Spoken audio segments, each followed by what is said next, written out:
Understanding the power of efficiency is one of the most important things you can do to get the results that you want out of your workouts. Now, it's human nature to make repetitive tasks much more efficient. That's why we've largely survived over eons of time. Anytime we can figure out how to produce a given result, be it building shelters or gathering food and stuff, with less energy and resources, we increase our chances of being healthy and being able to thrive. And this is why we humans typically find ways to make things more efficient. You give them any sort of repetitive task, and we're going to just naturally find ways to get the job done with less work. And for the most part, our inclination to make things more efficient is a benefit, but it can be a serious detriment to your workouts, depending on the context.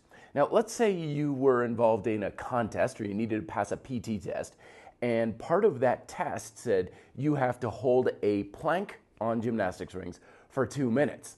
Well, in that case, since the objective is to hold a plank for 2 minutes, we want to make this exercise as easy and efficient as possible. So squeezing in like this, keeping things nice and low. Maybe the rings are a little bit higher off the ground, making sure that my shoulders are nice and stable. If I can come forward a little bit, that's going to make it easier still.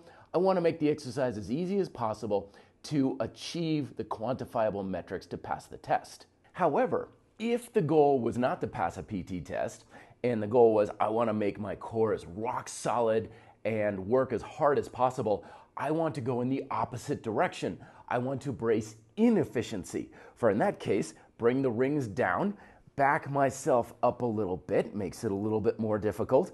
Make sure that the rings are about shoulder width and have them stretched out.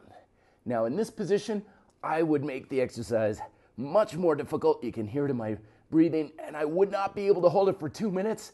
And therefore, I'm making it much harder and potentially producing a much stronger stimulus to build stronger abs.